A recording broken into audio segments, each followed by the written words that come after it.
to another episode of Pop Voice, the Suffolk Voice's arts and entertainment roundtable series where we cover any and all things pop culture, both on campus and across the country. I'm freshman Kelly Mitchell, and today I am joined by sophomores Delaney Fischetti and Erica Lynch. Today we will be covering the much buzzed about new music streaming service Tidal, some recent pop happenings, and finish with a preview of our most anticipated summer projects. To get things started today, I'm going to hand things over to Delaney. Thank you. So last week, Jay-Z bought a music streaming service for $56 million called Tidal. Yeah. So the company pitches itself as the first artist-owned global music and entertainment platform. So if you've seen on Twitter, Instagram, the aqua color box, that's all the celebrities that are supporting Tidal. So we have Nicki Minaj, Jay-Z, Beyonce, Kanye West, Madonna, and it's a music streaming service where the artists actually are more involved and they also get more pay, and they pick the music they want. They also debut new things, and it's just a new venture for Jay-Z and his company. So how do you guys feel about Tidal? I mean, you have to pay for it. Mm-hmm. It's $10. $10 a month for normal listening, and then $20 a month for high fidelity listening. Right. I mean, personally, I don't think that I would be into buying it just because there are so many ways that you can get music nowadays for free. And I do think there will be people that are going to do it, the hardcore fans that love Beyonce, love Jay-Z, Kanye West, and all of them. But there are so many options that we have today to just get any music that you want. So it'll be interesting to see how they end up doing. Yeah, I mean, I can see what their argument is. Like, obviously, they want recognition and pay for the stuff that they're doing and not have everyone illegally download it. But at the same time, it's like they are, multi-million billionaire celebrities. So, it's just kind of a weird argument. But as much as I can sit here and be like, oh, that makes sense, they want the money for what they do, at the same time, like, I would never pay $20 a month to listen to music I can listen to for free on Spotify. Right. And also, like, other celebrities, too, other musicians have kind of come out and say they don't support it. Interestingly enough, like Mumford & Sons recently said that they don't like the idea, that they feel like the way the music industry is now, that it's good for smaller artists because it's easier for them to get their name out there, recognition, because on these free sites you can listen to anything. So, they get more popular that way than because they don't need a record deal. So it is kind of an interesting debate. You have the two sides. I read that they said that they just want their fans to listen to music, which Right. I think is what artists should do. Just Exactly. listen, enjoy your time, and you don't have to pay $20 a month to listen to it. Right, and even Jay-Z was asked if they were like competing with Spotify, and he said no, that as long as Tidal, as their presence, can improve the other music places where you can get music, then they'll be fine with that. I mean, it really is competing with Spotify, though. Yeah, I it is. mean, And iTunes and everything else. exactly. You can't just say that it's not. Like, all of the music, the places where people are going to get music are The essentially 10-year-olds competing against each other. The 10-year-olds that make like those lyric music videos on YouTube that like everyone goes back to. Right, exactly. And like Jay-Z made what I thought was kind of a weird comment. He like made a metaphor to the use of water. Like, water's free and you pay money for music. So I don't know. I can't even quote it because it didn't make any sense to me. But it was just weird because he's relating it to water, which is something that is free, to something that you should pay for. It made no sense. Yeah. But That's Jay-Z there you go. for you. Yeah, pretty much. Exactly. So anyway, we're now going to take a quick break, and when we return, we will be discussing some recent buzz in the world of pop culture. And we're back. I'm Kelly Mitchell, joined today by Delaney Fischetti and Erica Lynch. Each and every week, more and more exciting stories come out of the world of entertainment, whether it's a new scandal, relationship, or an exciting announcement. To get things started today, I wanted to touch upon the MTV Movie Awards. So those were last night. I found kind of funny that Shailene Woodley, she won the Trailblazer Award last night, and getting off the stage with her acceptance speech, she told the audience to blaze it, kind of stopped and went, wait, can I say that on TV, and left. So I just found that funny because it just seems so like in her laid-back personality. So I read that and I was like, yeah, of course she did. And also I found, not as funny, but more interesting, that Jennifer Lawrence actually won for Best Musical Moment in a Movie, which I found kind of odd because she's an actress, not a singer, which she did do a good job with The Hanging Tree and Mockingjay, but to me it's not really a musical moment, it's a movie moment. Yeah. And what I find odd too is that there's now that remix of that song, which is, supposed to be very serious and kind of like a revolutionary, serious song. and it's like this club dance remix, and I find it very strange because it's almost something you would expect the Capitol in the movie to do to what's supposed to be, right. you know, definitely a serious song. But yeah, creepy. Creepy, but anyway, what did you guys find interesting? Definitely one of my favorite moments for the night was when Ben Diesel sang "See You Again" for Paul Walker. I don't think that there was a dry eye in the audience. And also when John Green accepted the award for The Fault in Our Stars, and he gave an amazing acceptance speech, and he was explaining how people with disabilities, they're beautiful, they're creative, and they can be whatever they want to be just like anyone else. So I thought it was an awesome way to sum up the night. Absolutely. And then one other thing to go off of, the fashion last night for the red carpet and everything. You always expect it to be amazing and see new things, but I honestly wasn't that impressed.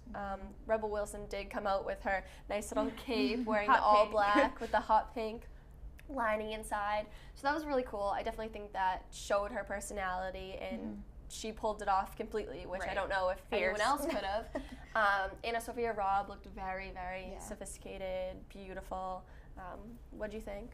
Well, I think for Shailene Woodley accepting the award of the night, the Trailblazer Award, she could have worn a little something better. I know she's very down to earth. She doesn't really go with the style, but I think that she could have tried a little harder than high-waisted pants and a t-shirt. She looked like she was ready to go shopping. Yeah.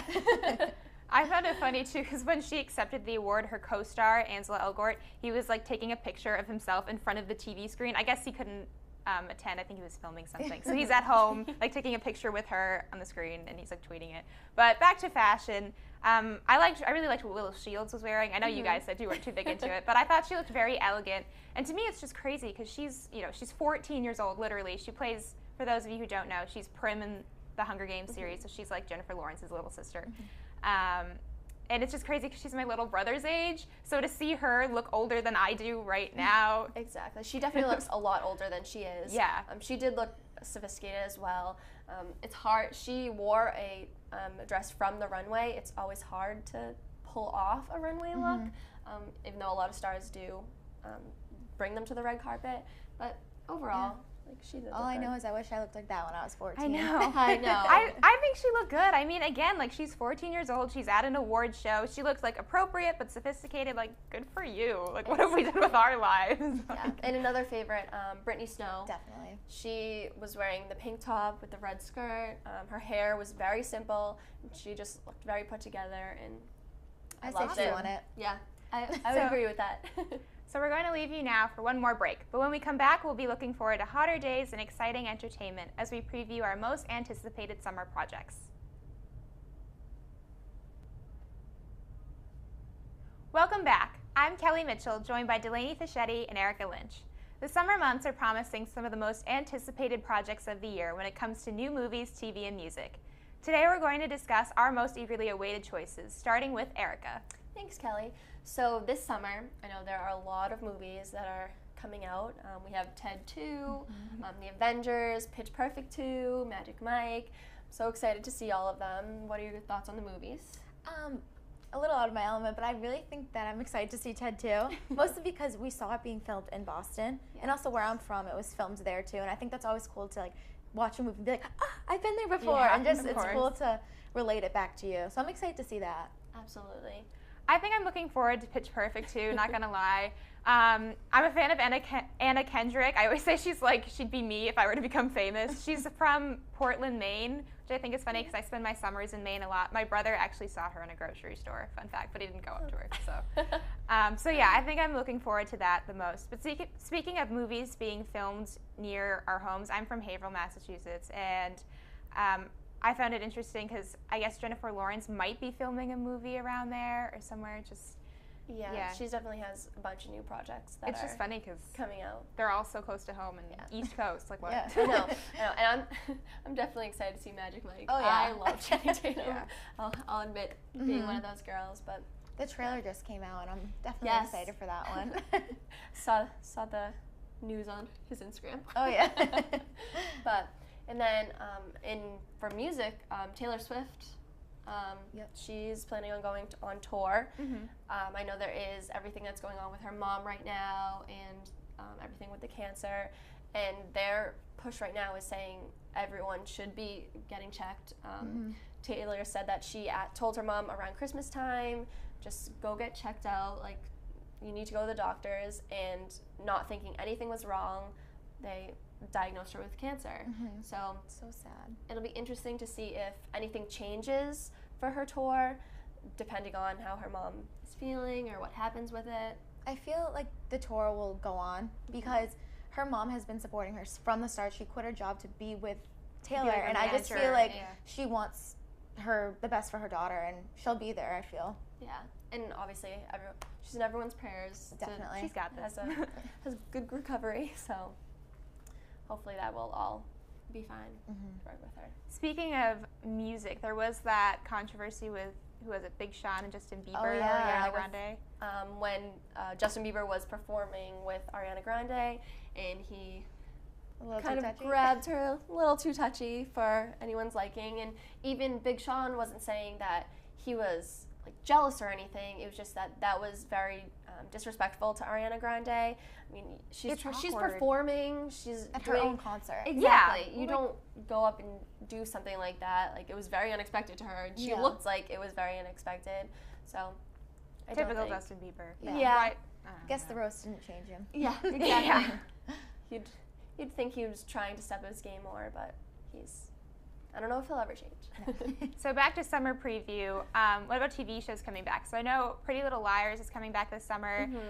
I admit I still watch it. I mean, I'll admit it too. It's in my opinion, know who A is. I know. In my opinion, it stopped being good like 2 seasons ago. But they have me trapped. Like, I am that person. I've spent so much of my life trying to figure out who A is. So now I'm in it for the long haul. I'm one of those people that always hold it over the viewer's head. Like, I read the books, I know who A is, but I apparently don't. I don't know who half of these characters are. They switched they've it up. changed it so much. But Anyway, that's all for another episode of Pop Voice. Be sure you go to SuffolkVoice.net for more information and updates. Like us on Facebook and follow us on Twitter @SU_voice.